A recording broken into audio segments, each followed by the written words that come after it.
Hey everybody, what's going on? Hellmite here, bringing you another video from Grab the Lantern today.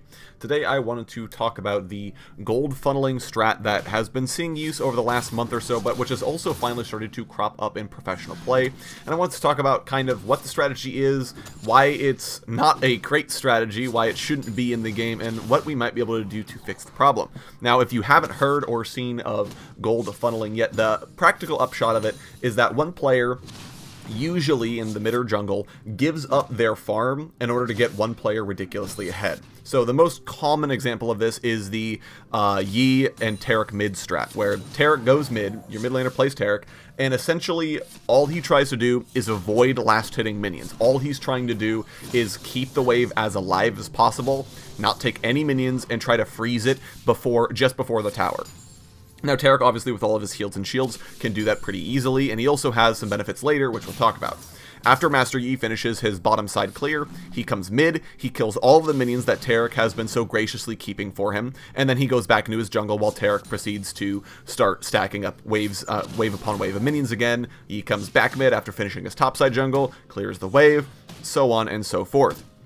Now, this also has the side benefit as well of you have a supportive champion helping out the Yi. So once it comes time for team fights, you have the Taric ultimate to lean on, and the Master Yi, who is massively far ahead in terms of golden XP because he's been getting essentially 2 entire sources of revenue streamed directly into him.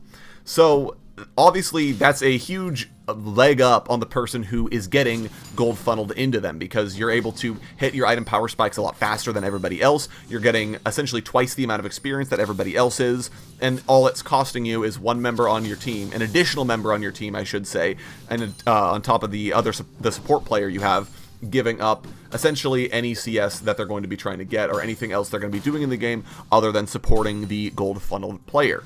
Now, this is a little problematic because, as you might guess, the person funneling away their gold loses a lot of agency in lane interaction. And in this case, so unlike supports are kind of the same thing, where they give up a lot of their agency in order to help another player.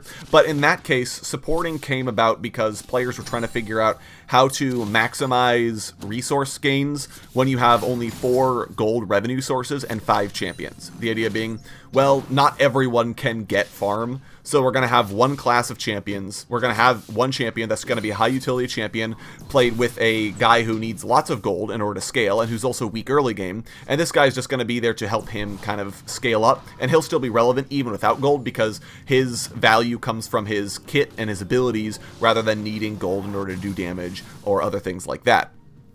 That's kind of where supporting came from. The issue with gold funneling, though, is gold funneling is taking an additional revenue source and saying, that's no longer yours, mid laner, or that's no longer yours, jungler, that belongs to this carry champion.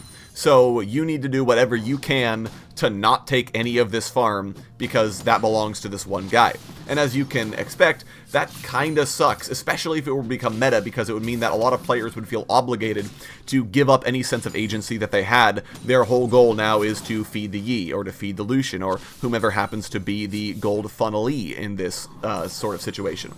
The other thing is it reduces a lot of lane interaction. As you might expect, Taric isn't trying to kill you. Taric isn't even really trying to last hit. All Taric's doing is keeping those minions alive, so by the time Yi shows up, Yi can take all of the gold himself. And there's not really a whole lot you can do about that because it's hard to kill Taric, it's hard to shove in Taric, and once Yi shows up, it's hard to stop him from last hitting the wave instantly by pressing Q on it and then walking back into the jungle. So, as you can expect, this is a bit of a problem. Now, the strategy is not necessarily bad in the fact that someone gets way ahead. It's kind of an expected result of it, and it's kind of interesting because it does say, yeah, Master Yi is going to be incredibly far ahead in terms of golden experience, but it also means that there are 2 champions on the enemy team that are essentially making do with very little income. So if we can stop the Yi, we're going to be very far ahead. So if we focus him down and he dies in every team fight, they can't possibly beat us because Yi is not going to be able to do enough damage, and then they have essentially a bunch of support staff without anyone to support.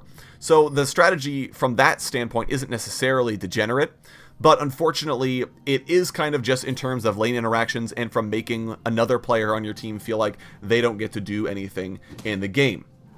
So now Riot have kind of agreed with this. For a while they were just watching the strategy and saying, kind of the same things I was talking about, how this isn't necessarily a bad thing, but if it started to become the meta or the de facto way to play the game, we want to do something about it, and well, it started cropping up in professional play. So they did take action. If you were wondering about the context of the Yi and the Taric and the Nunu nerfs in the previous patch, or I believe it might be on PvE right now, that's why. They're targeting gold funneling by saying, Yi, you're no longer going to do bonus damage to minions with your Q, so you have to spend longer, more time last hitting mid, so you can't clear as quickly.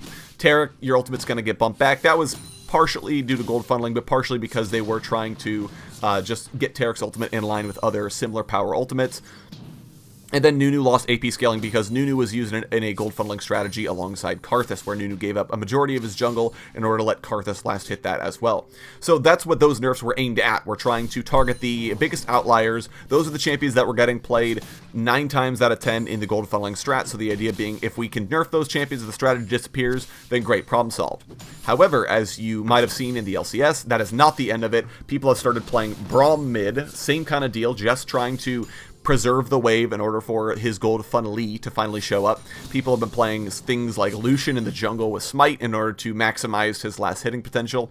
All those kinds of things have been cropping up. And so to me, this kind of says that there's no possible way for Riot to just nerf one set of champions and have the problem disappear. It's not going to happen, unfortunately, because players at this point have realized it's a strong strategy, and they will keep doing it.